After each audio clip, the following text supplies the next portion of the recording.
The grand hall of Aurelian had never felt so suffocating. Cale stood among the other human prisoners, his ribs still aching from the battle 3 weeks prior. The war was over. Humanity had lost. Now they waited to learn their fate.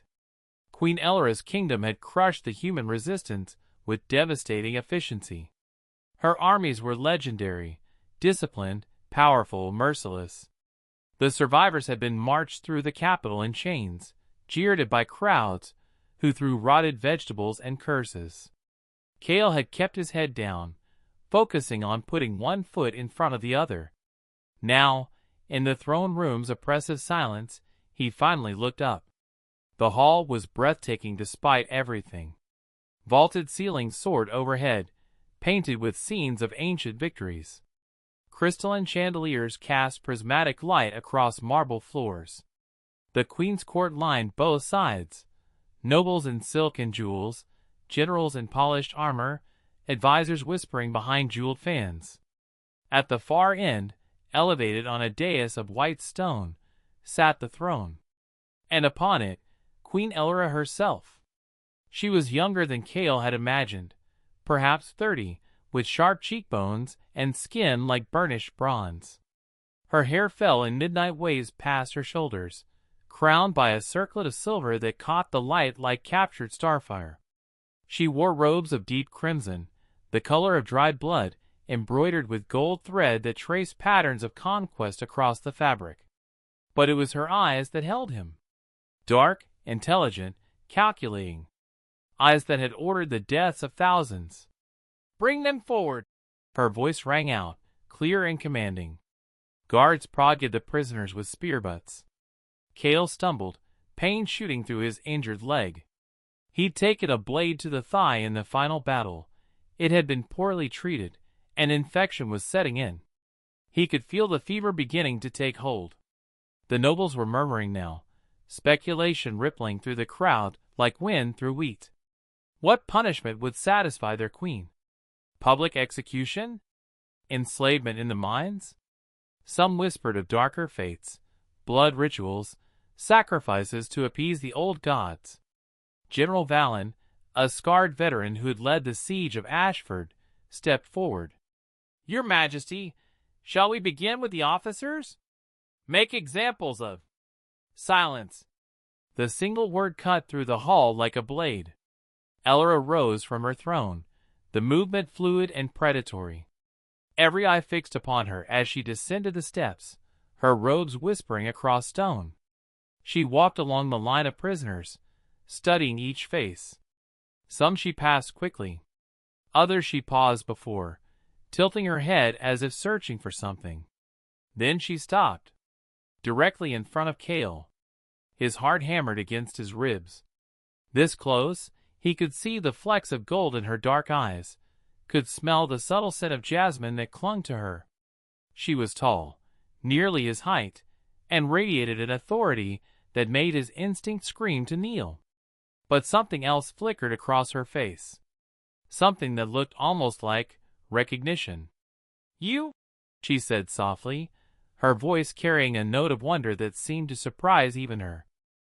5 years earlier, the world had been different. Elra had not yet been crowned. She'd been Princess Elra then, third in line to the throne, with 2 older brothers standing between her and power. Her father had been a harsh man, a king who believed in strength above all else. He'd sent her beyond their borders on a diplomatic mission, or perhaps he'd simply wanted her out of the way while he groomed his sons. She traveled in secret through the contested borderlands, accompanied only by 2 guards. They'd told her it was safe. They'd been wrong. The ambush came at twilight. 6 bandits, desperate men with nothing to lose. They'd killed her guards in the first moments, their throats open before they could even draw weapons. Elra had fought. She'd been trained since childhood, but she was outnumbered. A blade had caught her shoulder, sending hot pain down her arm. She'd fallen. The leader had stood over her, grinning. "A princess! We'll get good coin for you." Then a figure had burst from the shadows. He wore a mask, simple cloth wrapped around his face, but his movements were precise, economical. He dispatched 2 bandits before they registered his presence. The fight had been brutal and swift. When it ended, 4 men lay dead or dying, and the remaining 2 had fled into the darkness. The stranger had knelt beside her, his hands checking her wound with practiced efficiency. "It's not deep. You'll live if we treat it quickly." "Who are you?" she'd asked, breathless with pain and adrenaline. "Someone who doesn't believe in robbing travelers." His voice had been young, rough around the edges. Through the mask, she could see only his eyes, gray-blue like storm clouds, filled with something she couldn't name. Compassion? Defiance? He cleaned and bound her wound with strips torn from his own shirt. His hands had been gentle, his touch sending unexpected shivers through her. "Why help me? You know who I am. I know what you are, injured. That's enough." He'd helped her to her feet. "There's a village 2 miles east. They'll take you in for the night. Wait, I want to thank you properly. Come back with me too." But he was already disappearing into the treeline. She called after him, but only silence answered. Later, when she returned home and her father had died under mysterious circumstances, when her brothers had met similar fates, and she'd risen to power through a combination of political brilliance and ruthless elimination of threats, she tried to find him. But the masked stranger had vanished like smoke. Until now. Now, staring into Cale's storm-cloud eyes, she knew. The shape of his face beneath the grime and bruises. The way he held himself despite the pain. The scar on his left wrist. She'd noticed it while he'd bandaged her wound, a thin white line from some old injury. "Your Majesty?" General Valen's voice intruded. "Is something wrong?" Elra's mind raced. The court couldn't know about her secret journey, her moment of vulnerability. They couldn't know that this human had saved her life while her own guards had failed her. But she owed him a debt. And Elra always paid her debts. "This one," she said, her voice carrying clearly through the hall. "He is different." She reached out, her fingers touching Cale's chin, tilting his face upward. His skin was rough with days of stubble, feverish with infection. But his eyes met hers, with that same defiant compassion she remembered. "He will stand beside me." The hall erupted. "Your Majesty, this is madness." Lord Theron's voice rang through the chamber, his face flushed with indignation. The council room had descended into chaos following Elra's announcement. "A human?" Lady Morgana clutched her pearls, as if they might shield her from contamination. "As your consort? The court will never accept. The court will accept what I decree." Elra's voice was ice. She sat at the head of the long table, Cale standing behind her, positioned, she'd explained, as a royal consort would be. The symbolism was deliberate and shocking. General Valen leaned forward, his scarred hands flat on the table. "My queen, I served your father loyally. I've led your armies to victory. But this," he shook his head, "this undermines everything we've fought for. We defeated humanity. Why would you elevate one of them?" Elra met his gaze steadily. "Because mercy is a weapon we've never wielded, General. Perhaps it's time we learned." "Mercy?" Duke Aldrich laughed bitterly.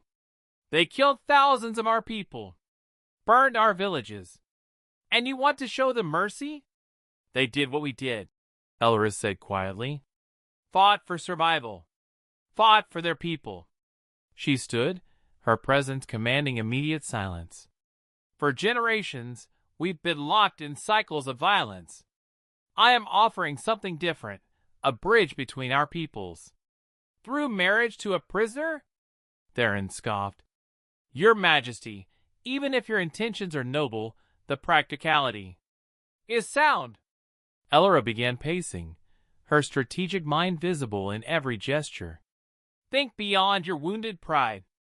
The human territories are in ruins, but rebellion will fester if we rule only through force. An alliance, a genuine alliance, could stabilize the region, prevent further bloodshed. And you trust him? Valen gestured at Kale. This soldier? For the first time since entering the council chamber, Kale spoke. I don't expect your trust, General. His voice was hoarse but steady. I wouldn't trust me either, in your position. Several council members looked startled that he dared to speak. But, Kale continued, Queen Elora is right about one thing. The cycle has to break somewhere. If not now, when? After another decade of war? Another generation? Listen to the human lecture us about peace. Lady Morgana muttered. Elora's hand sliced through the air, demanding silence. Enough. My decision stands. Kale will be treated with the respect due a royal consort. His people will be given fair terms of surrender, not slavery, but integration under clear laws. Those who wish to return to their lands may do so. Those who remain will have the same rights as any subject. The nobles will revolt, Theron warned. Let them try. Elora's smile was sharp. I didn't take this throne through popularity, Lord Theron. I took it through strength and strategy. Anyone who questions my authority may test it, once. The thread hung in the air. Elora had consolidated power through a combination of political brilliance and targeted elimination of rivals. Everyone in this room knew it. The meeting adjourned in tense silence. Later that night, Elora's personal servants prepared chambers for Kale, rooms connected to the Queen's own suite. He stood in the doorway, overwhelmed by the opulence. Silk sheets, carved furniture, windows overlooking the palace gardens.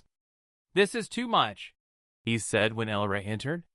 She'd changed from her formal robes into something simpler, a deep blue dress that made her look less like a conqueror and more like a woman.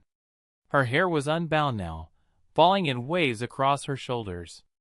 You're to be my consort. These accommodations are expected. She moved to the window, looking out at the moonlit gardens. We need to talk about what happens next. Your council hates me. They fear change. They'll adapt. She turned to face him. Kale, do you remember? 5 years ago, the Borderlands? He was quiet for a long moment. Then, softly, I remember a princess who fought like she had nothing to lose. You saved my life. You would have done the same. Would I? Elora crossed the room until she stood close enough to feel the heat radiating from his fever. I'm not certain I would have. Not then. She reached up, her fingers gentle on his forehead. You're burning up. That wound is infected. I'll manage. You'll let me tend it. Sir, down. She called for her personal physician, a stern woman named Helena who'd served the royal family for decades. As Helena cleaned and redressed the wound on Kale's thigh, Elora watched with an expression he couldn't quite read. You're lucky, Helena muttered. Another week, and you'd have lost the leg. Possibly your life. She applied a poultice that smelled of herbs and something sharper. Keep it clean. Change the dressing twice daily. And rest, no walking until the fever breaks. When Helena left, Elora remained. She stood by the window again, her back to him. Why didn't you tell anyone? Kale asked. About that night? Because admitting vulnerability is dangerous when you're building a throne. Because my enemies would have used it against me. She looked over her shoulder at him. Because some debts are private. You don't owe me anything. I owe you everything. Her voice was fierce. And I always pay my debts. 3 weeks passed. Kale's leg healed slowly under Helena's expert care, and his fever broke after 5 difficult days. As his strength returned, so did the complexity of his new position. Being a royal consort wasn't simply about standing beside the queen. It meant learning court protocol, navigating treacherous political waters, and enduring the barely concealed hostility of nobles who saw him as an abomination, an insult to their entire civilization. but it also meant spending time with Elora. She was remarkable, sharp-minded, fiercely intelligent, with a dry humor that caught him off guard. They took meals together, discussed policy, argued about the terms of the human integration. She'd been true to her word. Surrendered humans were being offered genuine choices, not chains. "You're making enemies," Kale warned one evening as they walked through the palace gardens. It was late, the grounds nearly empty except for distant guards. "Moving this fast, implementing these changes, the old guard won't accept it. The old guard can adapt or retire." Elora plucked a white flower from a nearby bush, twirling it between her fingers. "Change is always uncomfortable. That doesn't make it wrong. There's uncomfortable, and then there's dangerous." He caught her arm, gently stopping her. "I've been hearing whispers. Some of the nobles are meeting in secret." Her expression darkened. "Who?" "Lord Theron, Duke Aldrich, possibly others. I can't get close enough to hear details, but—" He hesitated. "Elora, they're planning something. I can feel it." She studied him for a long moment, then made a decision. "Come with me." She led him through hidden passages he didn't know existed, down into the depths of the palace. They emerged in what appeared to be a private study, small, windowless, lined with maps and documents. "This is where I do my real work," she explained, lighting candles. "Away from prying eyes." She pulled out several documents, spreading them across a table. "I've been monitoring Theron and Aldrich for months. They opposed my coronation, tried to put my cousin on the throne instead. What stopped them? My cousin had an unfortunate riding accident." Her tone was flat, unapologetic. "Politics isn't gentle, Kale. I did what was necessary to secure stability." He looked at the woman before him, brilliant, ruthless, capable of ordering deaths without hesitation. And yet she'd also shown him unexpected kindness, had honored a debt when she could have simply had him executed. "What are you planning?" he asked. "To give them enough rope to hang themselves." She pointed to one of the documents. "I've had agents infiltrate their meetings. They're planning to move during the Unity Festival next week, when the palace will be full of guests, both human and otherwise. They believe the chaos will provide cover for an assassination." The word hit him like a physical blow. "They're going to try to kill you. They're going to try." Her smile was grim. "But we'll be ready. I want you there, by my side during the festival. If they see you as my weakness, let them try to exploit it. They'll find out exactly how strong we both are." That night, Kale couldn't sleep. He paced his chambers, his legs still aching but functional. The festival was 5 days away. 5 days to prepare for an assassination attempt he couldn't fully prevent. A soft knock on his door made him turn. Elora stood in the doorway, wearing a simple nightgown, her hair loose. "Can't sleep either?" she asked. "Thinking about all the ways this could go wrong." She stepped inside, closing the door behind her. "Join the club."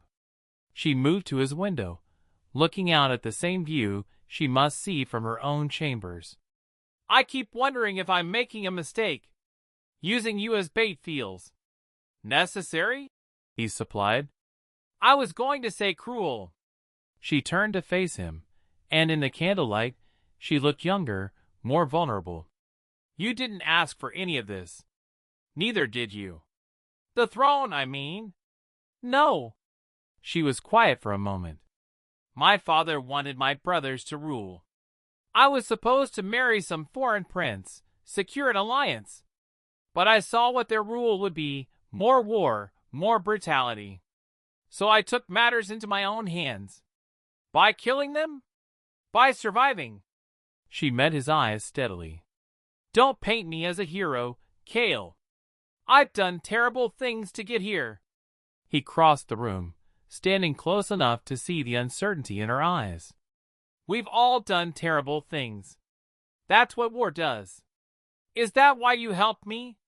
That night in the borderlands, you could have left me to die. Would have been one less enemy for your people. I helped you because it was right." He reached up slowly, giving her time to pull away, and touched her face. "Same reason you're doing this now. You want to break the cycle." She leaned into his touch, her eyes closing briefly. When they opened again, something had shifted. The distance between them felt charged, electric. "Cale!" Her voice was soft, uncertain, in a way he'd never heard before. He kissed her. It wasn't planned, wasn't strategic. Just a moment of connection between two people carrying impossible burdens. She responded immediately, her hands coming up to grip his shoulders, pulling him closer. The kiss deepened, months of tension and unspoken feelings pouring into it. His hand slid into her hair, and she made a small sound against his mouth that sent heat rushing through him. They broke apart, breathing hard. "This is probably a mistake," she whispered. "Probably." He kissed her again, gentler this time. "Do you care?" "Not even a little." The Unity Festival transformed the palace into something magical. Banners in every color hung from the walls, musicians played in every courtyard, and tables groaned under the weight of elaborate feasts. Humans and Elra's people mingled cautiously, not friends yet, but no longer simply enemies. Cale stood beside Elra on the grand balcony, watching the celebration below. She wore gold today, a gown that caught the sunlight and made her look like a goddess descended. A matching circlet crowned her hair, and at her side, she'd insisted he wear ceremonial armor, no longer a prisoner, but a consort and equal. "They're here," she murmured, her smile never faltering. "Theron's people, 3 of them, positioned near the eastern entrance. Aldrich's guards are by the wine tables." Cale's hand rested on the ceremonial sword at his hip, decorative in appearance, but perfectly functional. "When?" "Soon. They'll wait until I move through the crowd, where there's chaos." She took his hand, squeezing it briefly. "Stay close." They descended into the festival. Elra moved through the crowd like royalty, gracious, powerful, accepting congratulations and well wishes. But Cale could feel the tension in her grip, see the way her eyes constantly tracked potential threats. It happened near the fountain. A server stumbled, his tray of wine glasses crashing to the ground. In the moment of distraction, 3 figures moved, blades suddenly in hand, converging on Elra from different angles. Cale moved faster. He'd spent weeks healing, training in secret with the palace guards who'd been loyal to Elra. His sword sang free of its sheath, deflecting the first blade aimed at Elra's back. The crowd erupted in screams. More guards appeared, Elra's personal elite, who'd been waiting for exactly this moment. The fight was brutal but brief. 2 assassins died where they stood. The third surrendered, bleeding from a wound in his shoulder. "Seize Lord Theron and Duke Aldrich," Elra commanded, her voice cutting through the chaos. "Along with anyone who stands with them." Guards moved swiftly. Within minutes, a dozen nobles were in custody, their conspiracy shattered. Elra turned to address the terrified crowd. "Today, enemies of peace and unity showed their true nature. They sought to murder your queen rather than accept change." Her voice rang clear and strong. "But we are stronger than their fear. We are better than their hatred. And we will build something new together." The crowd's response was mixed. Some cheered, others looked uncertain. But no one else moved against her. That night, after the trials and executions, after the palace had finally settled into uneasy peace, Cale found Elra in her private chambers. She removed the golden gown, wearing only a simple robe. She looked exhausted. "Come here," she said softly. He crossed to her, and she pulled him close, burying her face against his chest. For a long moment, they simply held each other. "Thank you," she whispered, "for standing with me. Always." He kissed the top of her head. We're in this together now. She looked up at him, and this time when she kissed him, it was different from before, deeper, more certain. His hands found the ties of her robe, and she didn't stop him as it fell open. Her skin was warm under his palms, her breath quickening as he traced the curve of her waist. They moved to her bed, clothing falling away between kisses. She was fierce even in this, demanding, passionate, meeting him as an equal. When they finally came together, it felt like more than physical connection. It felt like a promise, a commitment forged in fire and blood. Afterward, they lay tangled in silk sheets, her head on his chest, his fingers tracing idle patterns on her shoulder. "What happens now?" he asked. "Now we rebuild." She propped herself up on one elbow, looking down at him. "Now we show them that unity isn't weakness, it's strength. That mercy doesn't mean surrender. Think they'll accept it? Some will. Others won't. We'll deal with each as they come." She smiled, and it was genuine, unguarded. "But we'll do it together. If that's what you want. It's what I want." He pulled her down for another kiss. "You saved me. Now I'll help you save the kingdom." She laughed softly against his mouth. "Deal?" Outside, the festival continued into the night. Humans and Ellora's people celebrated together, tentative but real. It would take years to heal the wounds of war, to build genuine trust. But they'd made a start. And sometimes, a start is everything. In the royal chambers, Queen Ellora and her consort held each other, two people who'd found unexpected love in the ruins of war, ready to build something better from the ashes. The story was just beginning. The end.